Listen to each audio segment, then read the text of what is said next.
अभिराम वाणी पर आपका हार्दिक स्वागत है। अभिराम साहित्यिकी के इस YouTube मंच से मैं उमेश महादोशी आपको सादर प्रणाम करता हूँ। आज रविवार है और मैं प्रस्तुत हूँ लेकर अनूठी लघु कथाएं। ये लघु कथाएं अभिराम साहित्यिकी के जनवरी-मार्च 2018 अंक से अक्टूबर-दिसंबर 2020 तक के अंकों से ली गई हैं। अनूठी लघु कथा में हमारा प्रयास है कि लघु कथा की अनुभूति की सघनता पाठक को विशेष रूप से प्रभावित करने वाली हो या फिर उसके कथ्य में बदलते जीवन मूल्यों की शाश्वतता को रेखांकित करने की क्षमता हो या फिर उसका कथ्य अपने समय की जड़ता को चुनौती देने में सक्षम हो। इन लघु कथाओं के चयन में हमने संपादक के साथ सामान्य पाठक की समझ और उसकी पसंद का परीक्षण भी किया है। मित्रों, चूंकि यह आपका अपना मंच है और इस यात्रा के आप भी सहयात्री हैं, इसलिए मेरा आपसे निवेदन है कि यदि अभी तक आपने इस मंच को सब्सक्राइब नहीं किया है तो कृपया आज अवश्य कर लें। साथ ही इस मंच को सामान्य पाठकों तक ले जाने में सहयोग करें। आप तक हमारे प्रत्येक अपलोडेड वीडियो की जानकारी समय पर पहुंचना आवश्यक है। अब जैसा कि आप जानते हैं कि इस कार्यक्रम के तहत प्रत्येक गुरुवार और रविवार को दो लघु कथाओं का पाठ किया जाता है। इनमें से पहली लघु कथा का पाठ उमेश महादोशी यानी मेरे द्वारा किया जाता है और दूसरी लघु कथा का पाठ क्रमशः अभिराम साहित्यिकी की संयुक्त संपादक डॉक्टर संध्या तिवारी जी के द्वारा और रविवार को सह संपादक सुश्री ज्योत्सना कपिल जी के द्वारा किया जाता है। तो इस श्रृंखला में आज की प्रस्तुति में मैं प्रस्तुत हूँ लेकर प्रोफेसर BL आच्छा साहब की लघु कथा संगमरमरी आतिथ्य। वरिष्ठ साहित्यकार आच्छा साहब की यह लघु कथा अभिराम साहित्यिकी के जनवरी-मार्च 2018 अंक में शामिल है। तो प्रस्तुत है लघु कथा संगमरमरी आतिथ्य। बहुत दिनों से उनका आग्रह था नए घर को देख लूं। सीमेंट कंक्रीट की सड़क को पार कर उनके बंगले पहुंचा। घंटी बजने के बावजूद बड़ी देर से दरवाजा खुला। संयोग से नौकर ने नहीं खोला। वे बोले, आइए, आज आए तो सही। मकान तो बहुत शानदार बनाया है। हाँ, 40-60 का है। अब तो जमीनें ही आसमान पर हैं। पर आपने तो आसमान में ही तीसरी मंजिल तान दी है। अरे, अपन बनाते हैं तो फिर अच्छा ही। यह देखिए, हाल पूरे ग्रेनाइट का है। बहुत सुंदर। लाइटिंग भी सब मॉडर्न है, अधिकतर इंडिया से बाहर का। खूबसूरत। इस जीने को आर्किटेक्ट ने कलात्मकता दे दी है। देखते ही बनता है।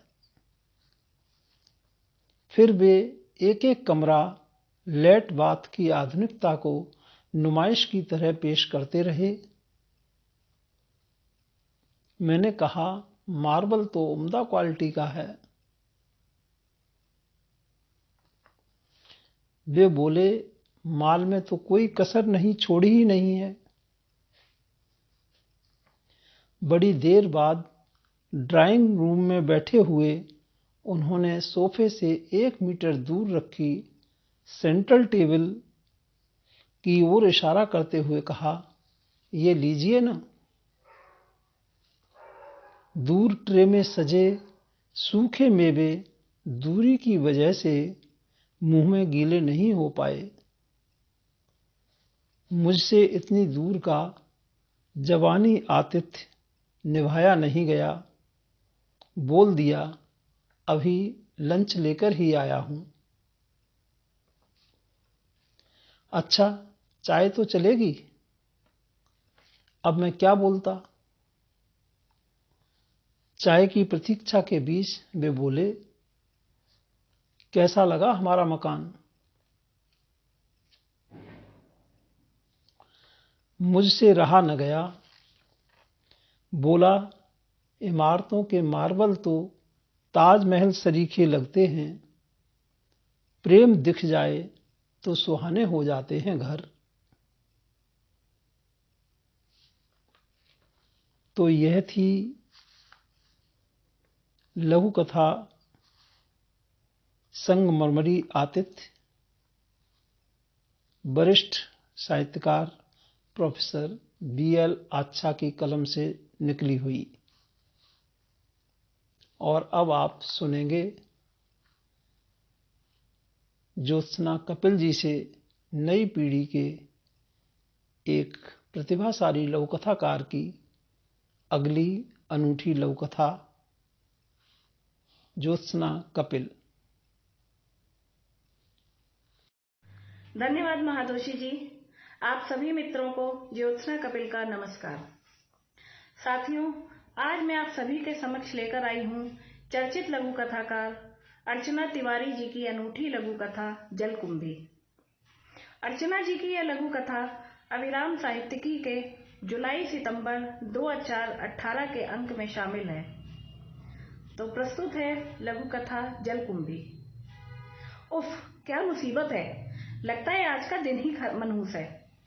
मैं झुंझलाते हुए कार से उतरी। सुबह अस्पताल से आई खबर ने मन को पहले ही खिन्न कर रखा था। ऊपर से रास्ते में कार अलग खराब हो गई। हाईवे पर आती जाती गाड़ियों को हाथ दिखाकर रोकने की कोशिश की, किंतु वे सभी सनसनाती हुई निकल गईं। पास में मैकेनिक की एक गुमटी थी, पर वो भी बंद। हाईवे से उतरकर थोड़ी दूर चलने पर एक झोपड़ा दिखाई दिया। मैं उधर चल पड़ी। उसके पास जाने पर ढोलक की थाप और औरतों के गाने की आवाज सुनाई देने लगी। शायद कोई उत्सव मनाया जा रहा था। झोपड़े के बाहर खटोले पर एक बूढ़ी बैठी थी। मैंने उससे पूछा, अम्मा, मेरी कार खराब हो गई है, धक्का लगाने के लिए अपने लड़कों को भेज देंगी? आइए बीबी जी, बड़े संयोग से आपके पांव हमारे झोपड़े में पड़े हैं, बैठिए। चहकते हुए बूढ़ी ने एक छोटी सी चौकी की ओर इशारा किया। अम्मा, कोई मदद मिल सकती है कि नहीं? मेरी झुंझलाहट और बढ़ गई। अरे बीबी जी, लीजिए, पहले मुंह तो मीठा कीजिए। अब मुझे उस पर क्रोध आने लगा। मैं वापस हाईवे की ओर जाने के लिए मुड़ने लगी तो उसने हाथ के इशारे से रोकते हुए आवाज दी, ओ संतोषी, सड़क पर बीबी जी की कार खराब हो गई है। जाकर ठीक कर दे, और धक्का मारने के लिए पिंकी पूजा को भी लेती जाना। अच्छा अम्मा। झोपड़े के अंदर से आवाज आई। मैं हतप्रभ सी कभी उसे तो कभी झोपड़े से निकलकर आती हुई उन तीनों युवतियों को देखने लगी। अरे बीबी जी, आप चिंता ना करो, ये मेरी बहू है ना, बहुत अच्छी मैकेनिक है। ब्याह कर आते ही मैंने बेटे से कहकर इसे भी मैकेनिक का काम सिखवा दिया था। अब ये उससे भी ज्यादा होशियार हो गई है। अच्छा, ये तो बहुत अच्छी बात है। मैंने आश्चर्य से उसे देखा। आज मेरी पोती का जन्मदिन है, इसलिए ये काम पर नहीं गई। और पिंकी, पूजा, ये मेरी बेटियां हैं जो ससुराल से आई हैं। शाम को पार्टी है ना? उसने पोपले मुंह पर मुस्कुराहट बिखेरते हुए कहा। न जाने क्या था उसकी मुस्कुराहट में, जिसने मेरे मन के सरोवर में उगाई जलकुंभियों को उखाड़ फेंका था। अब मुझे अस्पताल पहुंचने की जल्दी थी। बहू के साथ मिलकर पार्टी का मेन्यू जो तैयार करना था। तो साथियों, ये थी आज की लघु कथा जलकुंभी। आपने आज की दोनों लघु कथाएं सुनी, आपको कैसी लगी? कृपया अपनी राय से हमें अवगत अवश्य कराएं। धन्यवाद।